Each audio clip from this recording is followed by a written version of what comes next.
Meus queridos irmãos, procurando elevar o pensamento, reunir as energias positivas necessárias para que possamos estar dentro desta união perfeita com o nosso Pai, com Jesus, e com todos aqueles que nos acompanham neste momento, que nos inspiram, nos intuem, nos dão o equilíbrio necessário para escutar as palavras vindas do Mestre.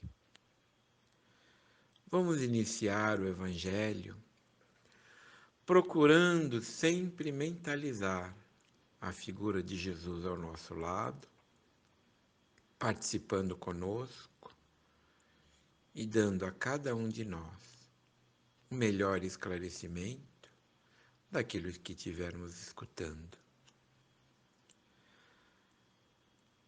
O Evangelho de hoje, ele vai ser tirado do livro Vinha de Luz, no seu item 137, com o título Vida Conjugal.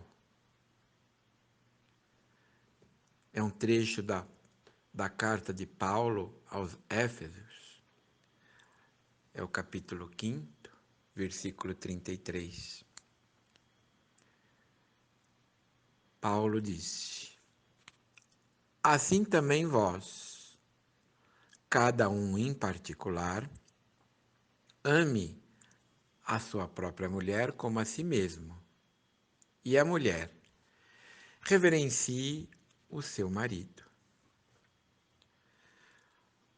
No Velho Testamento, sempre foi relatado em todas as passagens que a mulher seria sempre submissa ao homem.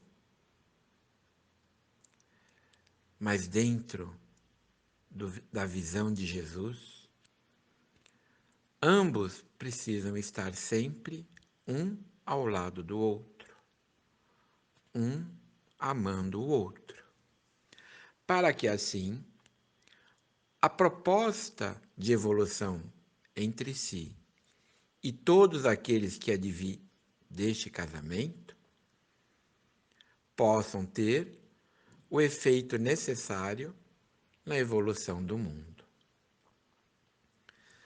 Emmanuel diz o seguinte: as tragédias da vida conjugal costumam povoar a senda comum.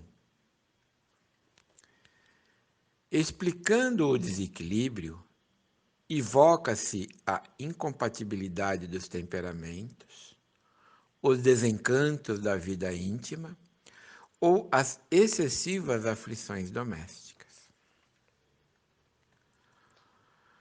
O marido disputa companhias novas ou entretenimentos prejudiciais, ao passo que, em muitos casos, abre-se a mente feminina ao império das tentações, entrando em falso rumo. Semelhante situação, porém, será sempre estranhável nos lares formados sobre as escolas da fé, nos círculos do cristianismo. Os cônjuges com Cristo acolhem, acima de tudo, as doces exortações da fraternidade. É possível que os sonhos, muitas vezes, se desfaçam ao toque de provas salvadoras, dentro dos ninhos afetivos, construídos na árvore da fantasia. Muitos homens e mulheres exigem, por tempo vasto, flores celestiais sobre espinhos terrenos, reclamando dos outros atitudes e diretrizes que eles são, por enquanto, incapazes de adotar, e o matrimônio se lhes converte em instituição detestável. O cristão, contudo, não pode ignorar a transitoriedade das experiências humanas. Com Jesus, é impossível destruir os divinos fundamentos da amizade real. Busque-se ao lado útil e santo da tarefa e que a esperança seja a lâmpada acesa no caminho. Tua esposa mantém-se em nível inferior à tua expectativa? Lembra-te de que ela é mãe de teus filhos e serva de tuas necessidades. O teu esposo é ignorante e cruel? Não ouvides que ele é o companheiro que Deus te concedeu. Nestas palavras, sobre a vida conjugal, da qual todos nós, na medida da nossa necessidade, transitamos, tanto Paulo, na sua carta, quanto Emmanuel, nessa explicação, mostram para nós a importância da vida cristã entre os casais. Procuremos sempre, nesse instante, mentalizar esta figura de reconciliação em todos os momentos da nossa existência. Todos nós sabemos, na medida em que vamos procurando um companheiro ou uma companheira para dar sequência à nossa vida terrena, é que todos nós temos que nos entender dentro dos princípios que estamos sendo formados. No processo desta evolução, aonde dois seres poderão se unir em sua jornada, existe o processo do namoro, da qual nesses momentos nós vamos procurando entender o sentimento de cada um. O segundo passo seria o noivado, da qual as posturas passam a ser um pouco mais relevantes, mais sérias. E, enfim, entendendo-se que não é paixão, mas sim amor, provoca-se a união através da vinda de Jesus para dentro dos nossos corações. Independente de religião, independente de cerimônia, independente de qualquer outra circunstância social, a vida conjugal passa a ser equilibrada aonde existe entendimento comum. Aonde todas as paixões foram resolvidas anteriormente, aonde houve o desenvolvimento do equilíbrio, do respeito, da fraternidade, da expectativa, né? E nós vamos procurando buscar a nossa vida em comum. Como fala Emmanuel, as tragédias da vida conjugal costumam povoar a senda comum. É normal isto, aonde todos nós, nas nossas dificuldades, nas nossas necessidades, nos nossos anseios, vamos procurando informações para que possamos nos equilibrar. Às vezes, um ajuda o outro justamente na resolução dessas tragédias, para que o equilíbrio seja presente. Explicando o desequilíbrio, evoca-se a incompatibilidade dos temperamentos, situações que já deveriam de ter sido resolvidas no passado. À medida em que vamos nos entendendo e buscando uma vida em comum, os nossos temperamentos precisam estar equilibrados. Os desencantos da vida íntima ou as excessivas aflições domésticas também devem ser conhecidas, porque tudo passa a ser discutido em comum. Não há mais a necessidade de estarmos, quando resolvemos casar, né, quando nós resolvemos participar de uma vida em comum, né, estarmos resolvendo essas pendências diante do casamento. Semelhante situação, porém, será sempre estranhável nos lares formados sobre a escola da fé nos círculos do cristianismo.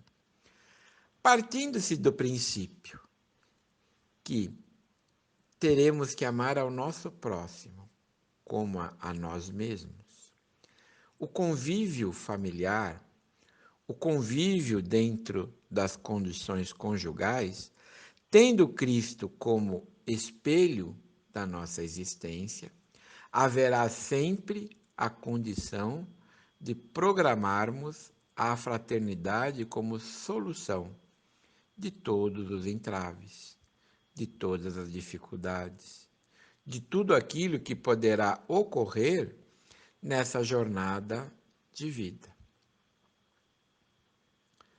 Os cônjuges com o Cristo acolhem, acima de tudo, as doces exortações da fraternidade, porque nós não nos preocupamos com as mesquinhezes, não nos preocupamos com os falsos orgulhos ou as falsas vaidades, para que isso possa ser resolvido, porque estaremos sempre chamando o nosso maior conselheiro para nos auxiliar nas nossas necessidades e dificuldades.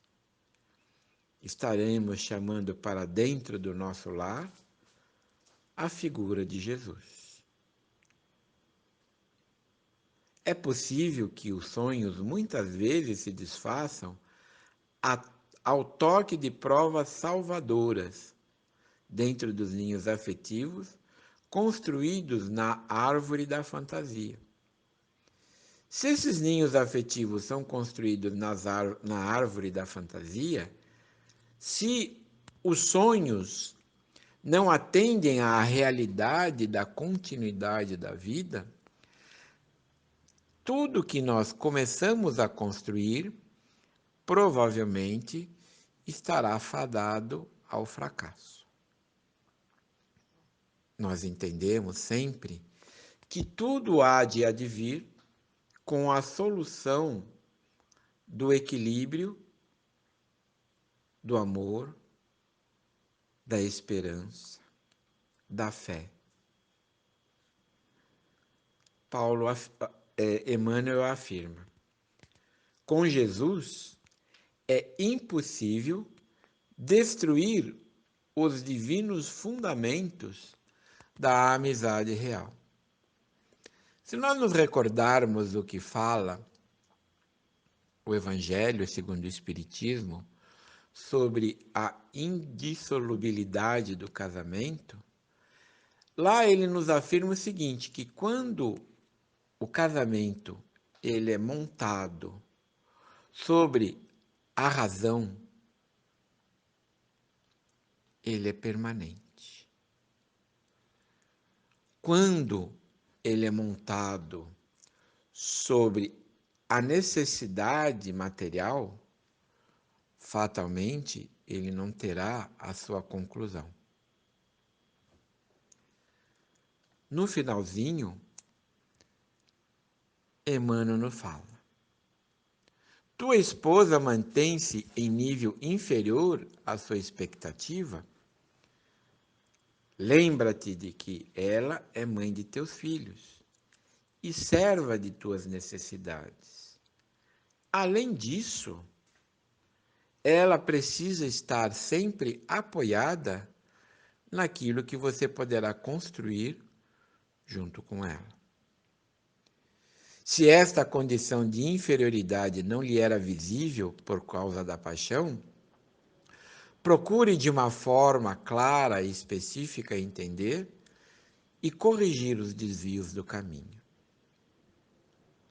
Se o teu esposo é ignorante e cruel, não ouvides que ele é o companheiro que Deus te concedeu. Independente desta condição de concessão, todos nós temos que compreender ao outro.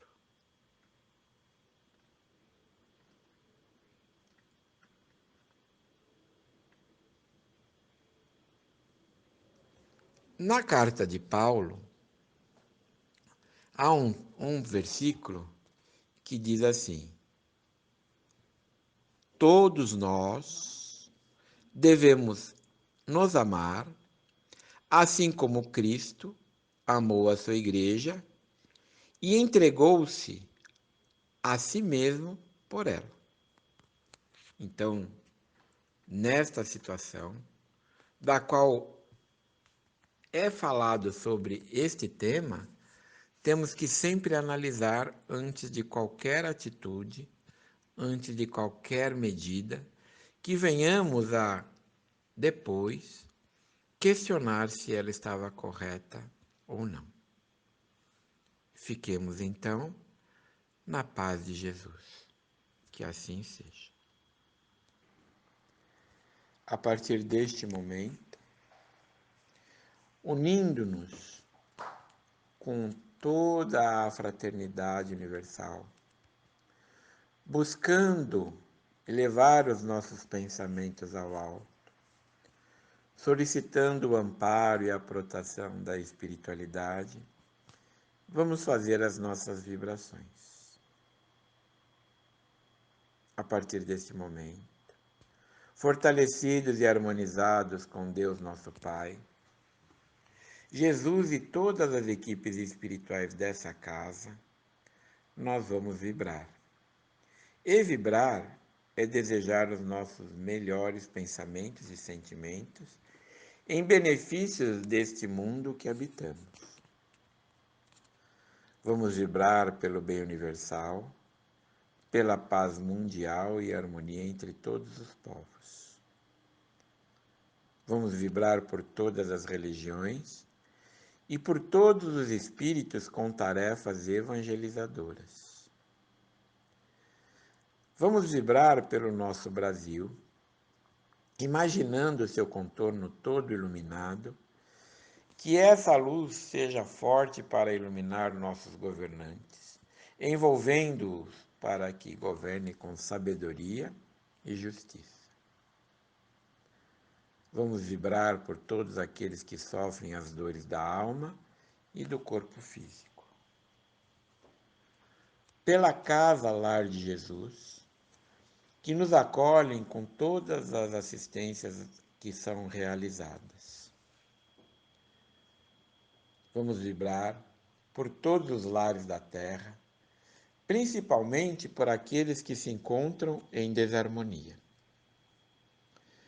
Pelos nomes colocados na caixa de vibrações, para que sejam envolvidos em bênção de paz, amor e alívio. Pelo nosso lar e pelos entes queridos que lá estão. Imaginando a figura meiga de Jesus entrando pela porta principal, deixando em todos os aposentos um rastro de luz que ilumina todos os ambientes e transborda por portas e janelas, envolvendo todos os nossos vizinhos. Vibremos por todos os nossos irmãos, principalmente os que se encontram enfermos. Vibremos por todos nós que estamos aqui reunidos em nome de Jesus, para que mantenhamos a serenidade, fortalecidos em fé e em confiança. Que recebamos nesse momento as bênçãos do alto, com as energias benéficas de sustentação e amparo. Que assim seja, graças a Deus.